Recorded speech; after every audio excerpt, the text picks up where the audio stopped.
Hola chicos, ¿qué tal? Buenos días. Vamos a trabajar un nuevo tema dentro del curso de geometría para alumnos de primer grado de secundaria. Antes nuestras recomendaciones. Chicos, es importante las recomendaciones a seguir para poder hacerle frente al coronavirus y poder ganarle a la enfermedad, ¿correcto? Nosotros vamos a colocarle algunas indicaciones que son necesarias para ustedes, ¿ya? Siempre es bueno recordarlo, ¿no? Nuestra primera recomendación es manténgase en casa, muchachos. De esta manera se podrá estar protegido de cualquier persona que se encuentre contagiada. Recuerden que el virus no está en el aire, pero es necesario mantener nuestra distancia entre persona y persona. Segunda recomendación: lavarse las manos de manera frecuente. Es importante la higiene de manos, ya que el virus ingresa a nuestro cuerpo por la boca, nariz u ojos, ¿correcto? ¿Ya? Y es necesario de que nosotros tengamos las manos siempre limpias, antes de tocarnos los ojos, antes de tocarnos la boca o la nariz, ¿correcto?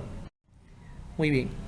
Tercera recomendación: utilice mascarillas de seguridad, ¿ya? Esto para poder prevenir cualquier tipo de contagio, ¿ya? Porque nosotros sabemos que este virus es asintomático. Y hay personas que pueden estar contagiadas, no pueden presentar de repente ningún síntoma de contagio, ¿ya? Aparentemente están sanas, pero son personas que están contagiadas. Entonces, para tener un mejor cuidado, siempre es bueno utilizar mascarillas para protección de boca y nariz. Cuarta recomendación, muchachos: desinfectar constantemente las superficies en casa, ¿no? El virus no está en el aire, pero se puede adherir a cualquier superficie, muchachos, ¿ya? Por eso siempre es bueno desinfectar todas las superficies, ¿no? El piso, las paredes, las ventanas, el escritorio, el celular, cualquier cosa, muchachos, que nosotros podamos tocar y puede estar contagiada, ¿correcto? Si nosotros seguimos las recomendaciones, podemos hacer frente a esta enfermedad y podemos superar, ¿correcto?, este problema que pasamos. Muy bien, muchachos, continuemos con la clase. Muy bien, muchachos, vamos a empezar con el desarrollo de la clase. Hoy día nos toca ver el tema de triángulos. Y esta parte de triángulos, muchachos, lo vamos a fraccionar, los vamos a separar en dos partes. Vamos a tocar hoy día la primera parte de triángulos y la siguiente semana vamos a complementar nuevamente este tema, pero ya trabajando la segunda parte, que viene a ser la clasificación de triángulos, ¿correcto? Muy bien, entonces, en esta primera parte lo primero que vamos a ver, muchachos, es la definición. ¿A qué se le denomina triángulo? Debes saber tú que un triángulo es una figura geométrica que consta de tres lados, ¿correcto? Así como aparece acá. Mira, tenemos acá una figura geométrica que tiene tres lados, formado al unir tres puntos no colineales en un plano, ¿correcto? Tengo tres puntos que no son colineales. Si yo uno esos puntos mediante segmentos de recta, voy a determinar un triángulo. Profesor, ¿y por qué le ha colocado una colita acá? Le he colocado una prolongación en cada lado porque ahorita te voy a indicar qué es lo que necesito señalar. Para conocer bien al triángulo necesito conocer cuáles son los elementos que se van a trabajar. Y tenemos en primer lugar los vértices. ¿Cuáles son los vértices, muchachos? Mira, ayúdame por acá. Los vértices vendrían a ser el punto A, punto B y punto C, ¿correcto? Los puntitos de intersección de los lados, ¿correcto?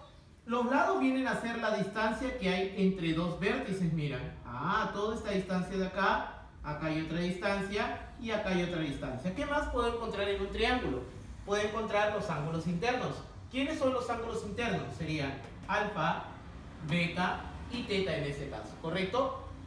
Los ángulos externos, muchachos, vendrían a ser los que se encuentran afuera, pero justo al costadito del ángulo interno. Si acá este es alfa, el externo está acá. Y para poder graficarlo necesito prolongar un lado. ¿Te diste cuenta? Era por eso que había prolongado los lados en cada extremo del triángulo, ¿correcto? Entonces acá prolongamos este ladito y me va a quedar que este angulito viene a ser el ángulo externo. Acá tengo otro ángulo externo y acá también tengo otro ángulo externo, ¿correcto? Muy bien, esos son los elementos más importantes que yo puedo trabajar en un triángulo. Pero lo que vamos a ver ahora viene a ser las propiedades básicas, las propiedades fundamentales con las que se empieza siempre a tocar este tema. Correcto, vamos a ver primero lo básico y luego ya vamos a ir avanzando un poco más a ver cómo se va a trabajar de acuerdo a los problemas que tenemos en el cuadernillo de trabajo. Correcto. Miren acá, la primera propiedad que ustedes deben saber, muchachos, es la suma de la medida de los ángulos internos. Si yo tengo un triángulo acá y tengo los ángulos internos, La suma de la medida de esos angulitos va a ser siempre, muchachos, 180 grados, ¿correcto? No se vayan a olvidar de eso. En este caso sería alfa más beta más teta, que son los ángulos internos. La medida de esos angulitos tiene que salir 180 grados, ¿ya? La sumita de ellos. Pero también puedo sumar los ángulos externos.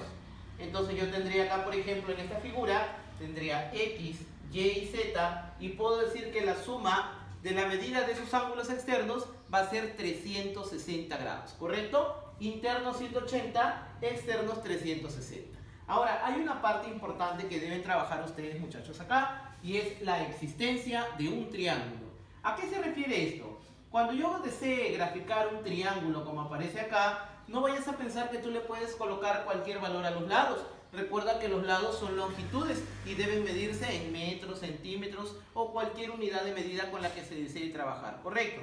Entonces, para poder graficarlo, los lados guardan una relación que viene a ser así, mira, para que te lo memorices bien rápido. Si tú quieres trabajar con el lado A, ese lado A varía entre la suma y la diferencia de los otros dos. Ah, ¿verdad? ¿No, profesor? Sí, entre la suma y la diferencia de los otros dos. Profesor, ¿y si yo quiero el lado B? El lado B también varía entre la suma y la diferencia de los otros dos. Ah, muy bien, ¿verdad? Y si quiero el lado C, profesor, el lado C varía entre la suma y la diferencia de los otros dos. Ahí está.